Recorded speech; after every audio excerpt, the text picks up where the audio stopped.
আজকের রেসিপিতে শেয়ার করব ছানার সন্দেশ, আর এটা এত বেশি নরম আর এত বেশি টেস্টি, মুখে দিলেই মিলিয়ে যাবে। প্রথমে আমি একটা পাত্রে নিয়ে নিয়েছি 2 লিটার পরিমাণে দুধ, আর এটা হচ্ছে আমি ছানা কেটে নিচ্ছি। 2 টেবিল চামচ পরিমাণ টক দই দিয়ে ছানাটা কেটে নিয়েছি। টক দই না থাকলে সেক্ষেত্রে 2 টেবিল চামচ হোয়াইট ভিনেগার বা সাদা সিরকা দিলেই কিন্তু ছানাটা কেটে নিতে পারবেন। ছানা কাটা হয়ে গেলে চুলা বন্ধ করে দিতে হবে, তা না হলে কিন্তু চুলার জালে ছানা শক্ত হয়ে যাবে। এরপর ছানাটা আমি ছেঁকে নিচ্ছি। এভাবেই ছাঁকনিতে রেখে দিব পানিটা পুরোপুরি ঝরে যাওয়া পর্যন্ত। একবারে পানি শুকিয়ে গেলে তারপরে আমরা ছানার মিষ্টিটা বানিয়ে নিব।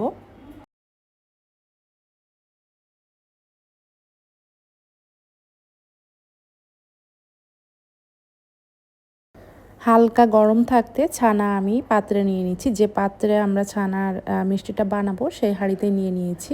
এরপর হাত দিয়ে ভালোভাবে এটা পেস্ট করে নিতে হবে, তবে মিহি পেস্ট করা যাবে না, হালকা গুঁড়া গুঁড়া থাকবে ছানার ভিতরে, ঠিক এমন করে কিন্তু মেখে নিতে হবে। ছানা কিন্তু এখনও বেশ গরম আছে, হাতে লাগবে ঠিক এমন গরম। তো আলতোভাবে এভাবে মেখে নিয়েছি। আর মাখার পরে এখানে চিনি দিয়ে দিচ্ছি 1/2 কাপ পরিমাণে।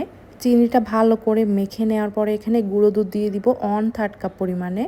ছানার সন্দেশ বানাতে খুব বেশি একটা উপকরণেরও কিন্তু প্রয়োজন পড়ে না। এখন গুঁড়ো দুধ ভালোভাবে মিশিয়ে নিয়েছি। মেশানোর পরে চুলায় আমি বসিয়ে দিব, আর চুলার আঁচটা অবশ্যই লো আঁচে রেখে এই মিষ্টিটা বানিয়ে নিতে হবে। যদি আপনারা ছানার বরফি বানাতে চান সেই ক্ষেত্রে ছানাটা ভালো করে পেস্ট করে নিতে হবে। চাইলে ব্লেন্ডারেও কিন্তু নিয়ে পেস্ট বানিয়ে নিতে পারবেন। অনেক সময় ভিনেগার দিয়ে ছানা কাটলে ছানার ভিতরে কেমন একটা এক্সট্রা গন্ধ বের হয়। যদি আপনারা টক দই দিয়ে ছানা কাটেন সেক্ষেত্রে কোনো প্রকার ব্যাড স্মেল থাকবে না। লো আছে ছানার পানিটা একদমই শুকিয়ে নিতে হবে। আর ফ্লেভারের জন্য একটু এলাচের গুঁড়া দিয়ে দিয়েছি।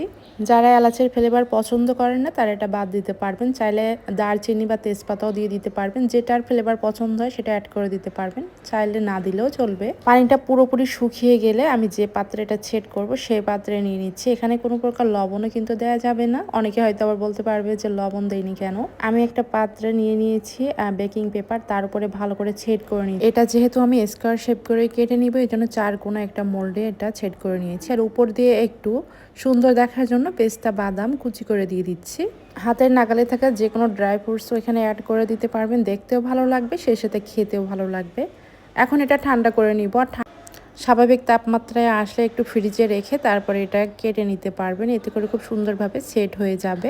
নিচে বেকিং পেপার দেওয়ার কারণে খুব ইজিভাবে কিন্তু এটা ওঠানো গেছে। এরপর একটা চাকু দিয়ে আমি স্কোয়ার শেপ করে কেটে নিচ্ছি।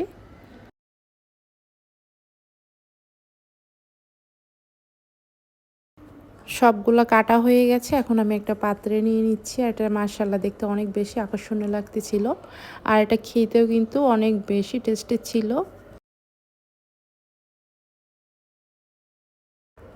রেসিপিটা ভালো লেগে থাকলে অবশ্যই শেয়ার করে দেবেন। সবাই ভালো থাকবেন। আল্লাহ হাফেজ।